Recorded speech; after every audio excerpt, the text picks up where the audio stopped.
اتفضل يا استاذ عادل. لقب البابا امتى اتحط في كنيستنا؟ من جهة البابا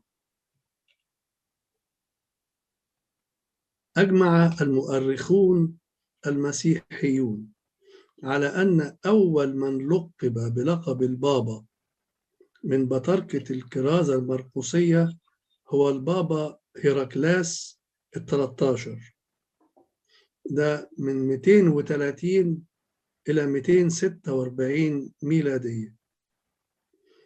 وتسمى بابا ليه؟ لأنه أول من رسم معه أساقفة لمعاونته في الخدمة التي اتسعت آنئذ، ولشدة اعتبار الكهنة والشعب للبطريرك هيراكلاس ومحبتهم له دعوه بابا. وفي عصور المبكرة كان الأسقف يدعى أبا، والبطريرك يسمى أب الآباء أو البابا. ويتكلم البابا ديونيسيوس الكبير عن سلفه البابا هيراكلاس ملقبا إياه بابا. فأول بطريرك يذكر لقب بابا هو البابا ديونيسيوس الكبير، لما لقب البطريرك السابق له بكلمة بابا، فيقول: لقد تسلمت من بابانا المطوب هيراكلاس هذا القانون وهذا الرسم عينه. بعد كده بحوالي 8 قرون انتشر هذا اللقب بين أساقفة الغرب، حيث كان يدعى به أي أسقف، حتى حصره البابا غريغوريوس السابع في النصف الثاني من القرن 11 الميلادي بقرار مجمعي ليكون وقفا على أسقف روما وحده. يعني بابا روما لم يلقب بكلمة بابا إلا في النصف الثاني من القرن 11 الميلادي. بيذكر المقريزي المؤرخ المسلم في القرن 15 الميلادي نفس هذا الأمر، يقول: صار الأساقفة يسمون البطرك الأب، والقسوس وسائر النصارى يسمون الأسقف الأب، ويجعلون لفظة البابا تختص ببطريرك الإسكندرية ومعناها أبو الآباء. ثم انتقل هذا الاسم عن كرسي الإسكندرية إلى كرسي روميا.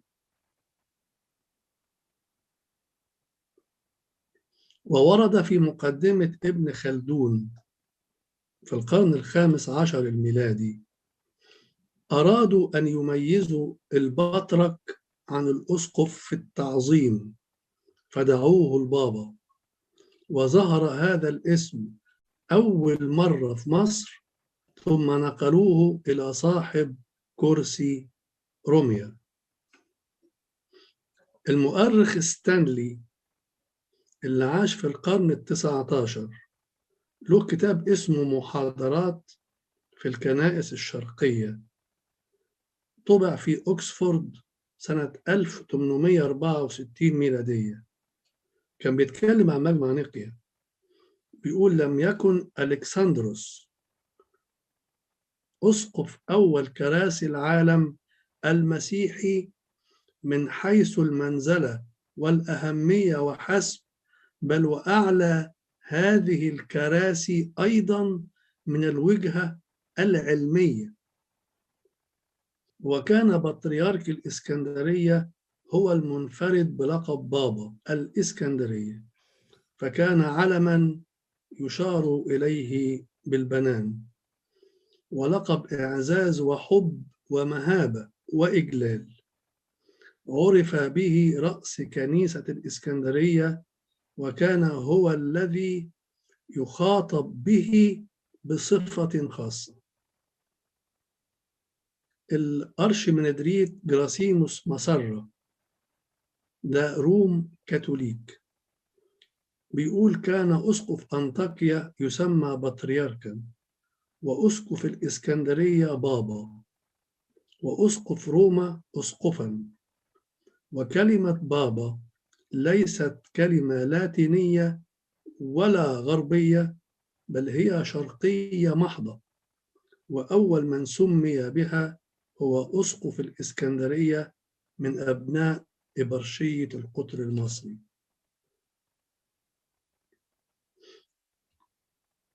في عصر المماليك في مصر ما كانوش يقولوا بابا، كانوا يقولوا الباب. الباب بتفخيم الباءين، باب هو اسم البابا في عصر المماليك في مصر، وقد ورد هذا اللفظ غير مرة في كتابات الديوان السلطاني وفي بعض المخطوطات.